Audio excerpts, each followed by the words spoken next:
Lesson 5, David and Absalom. In our last lesson, we learned about David's sin against God.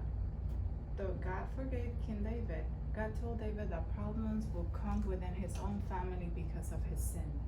Our lesson today tells about some of those problems. David had a very handsome son named Absalom, who was known all over Israel for his beauty.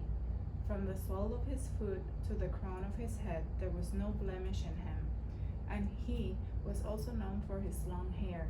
Absalom lived in Jerusalem, but not in the palace with his father, for he was in disfavor with his father because through tragic situations he had killed his brother Amnon. This was a great grief to David and his family. For 3 years, Absalom had lived in exile in Geshur until David finally allowed him to return to Jerusalem. Though David allowed Absalom to return to the capital, David would not speak to him nor see him. This was a very unhappy relationship for both father and the son.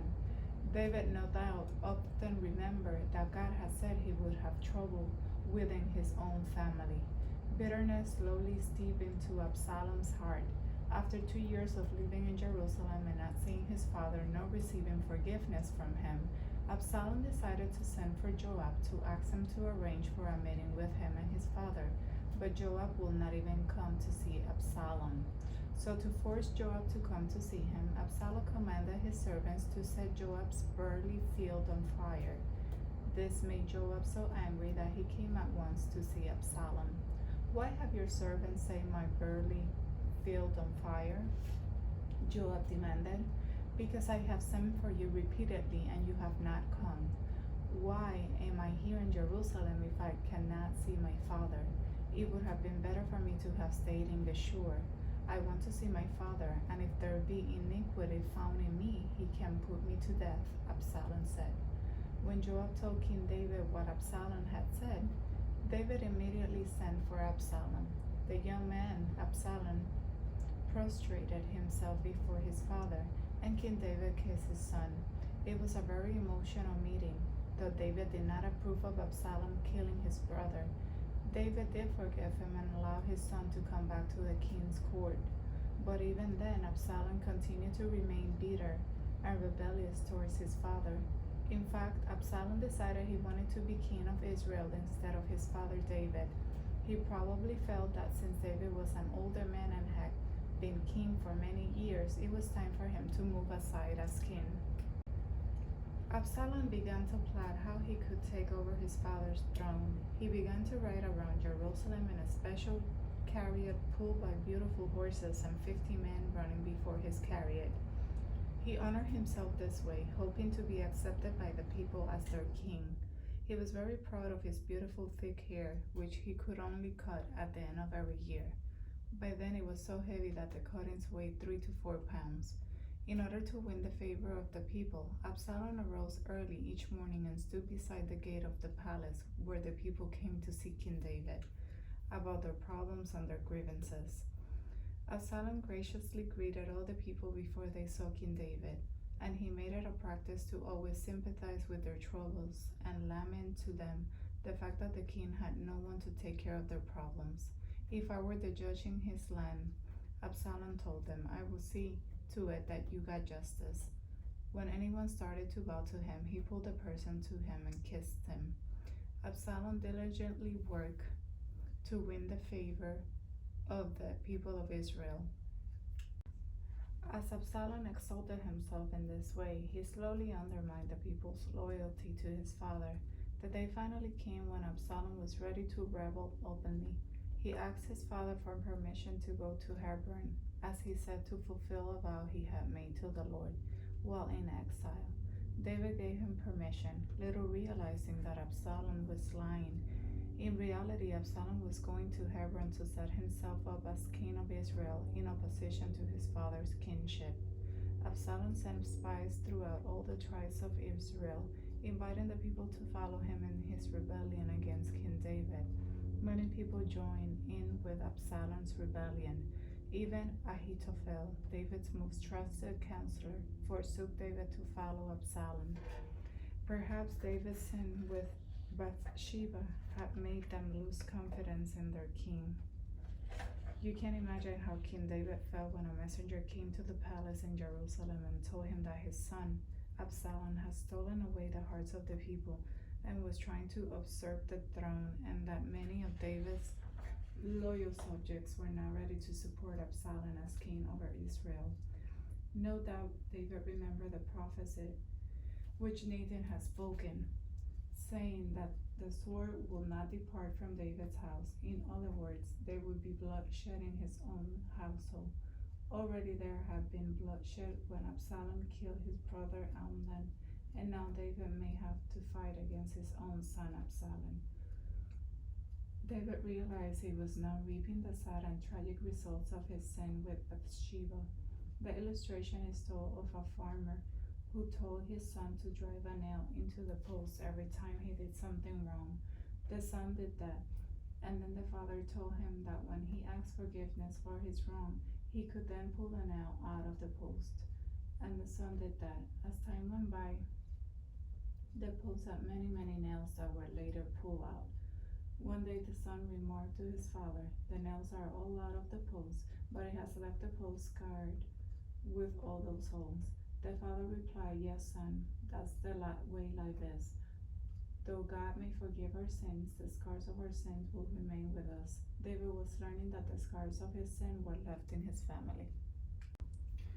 David knew that his life, the lives of his family and servants, were all in danger from Absalom. David also knew there was only one thing that he could do to save these lives. He must flee immediately from the city of Jerusalem and let Absalom have it. He hastily gathered his household and servants together. There was no time to lose. If King David and his followers stayed in Jerusalem, Absalom would attack Jerusalem and kill them all. David, walking barefoot with his family, servants, and followers, hurriedly left Jerusalem and walked up the Mount of Olives, an action that showed deep mourning. David and his men had their heads covered and wept as they walked. It was a very sad procession. Someone told David that his trusted counselor, Ahithophel, had deserted him to follow Absalom. Knowing that Ahithophel was extremely wise and always gave excellent counsel, David prayed, "Lord, make the counsel of Ahithophel foolishness." When David came to the summit of the mountain, he saw Hushai, another of his counselors who had come to accompany David in his flight from Jerusalem. Hushai had torn his clothes and put dust on his head to show his grief about what was happening to King David. David asked Hushai to go back to Jerusalem and pretend to be Absalom's follower. Then he could defeat Ahithophel counsel to Absalom, and he could also inform David of Absalom's plan by secretly sending a message to Zadok and Abiathar, the priest. It was arranged that the priest's two sons, Ahimaaz and Jonathan, would carry the message to David. Hushai agreed to be David's spy. It was a dangerous assignment, but he was willing to risk his life for his king. He quickly returned to Jerusalem. As Absalom made his way to Jerusalem, he took over his father's headquarters, and when he saw Hushai, he asked, "Why did you not go with your friend David?" Hushai answered, "I will stay with the one the Lord and the people chose. I will serve you as I served your father." Absalom was pleased that Hushai chose to be on his side, for he reasoned that two counselors were better than one.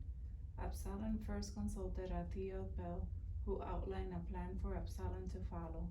"I would choose 12,000 men," Ahithophel said, "and with them pursue David tonight. While he and his men are weak and weary, the people with David will flee from him, and we will be able to strike down the king. When David's followers heard that he is dead, they will all come over to your side." Absalom and the elders of Israel thought Ahithophel's plan sounded excellent, but Absalom decided to also ask Hushai for his counsel. "Do you agree with Ahithophel's plan of action?" Absalom asked Hushai. "If not, speak up." Remember, David had prayed that God would defeat the counsel of Ahithophel. Now God began to answer that prayer. "I do not believe that Ahithophel's advice is good at this time," Hushai responded. "You know that your father and his men are mighty soldiers, and they are very angry right now. Your father, who is expert in war, will not spend the night with the people. He is no doubt, even now, hidden in some cave or pit. If your men are overthrown, it will be said, there is slaughter among those that follow Absalom. This will cause the hearts of Israel's men to melt with fear, for they know that your father is a mighty man of war. I suggest instead that you gather all of Israel from Dan to Beersheba together and lead the battle yourself. In that way you will be able to capture David. Even if he takes refuge in a city, your army can totally destroy the city until nothing is left. Absalom responded, Hushai's counsel is better than Ahithophel's, and his elders agreed. It really was not, but God made them think this in order to help David. Very soon thereafter, Hushai contacted Zadok and Abiathar, the priests, and told them what Absalom had decided to do. Go quickly and tell David not to stay at the fords of the wilderness, but to pass over. Otherwise, he and all the people with him will be destroyed. Ahithophel was accustomed to having his counsel followed, and he was deeply hurt that his counsel was not followed. He knew that David would eventually win the battle, and that as a result, he would be disgraced and punished. Therefore, Ahithophel set his house in order and hanged himself. Ahithophel had not made a wise decision to follow Absalom, and he realized it was too late.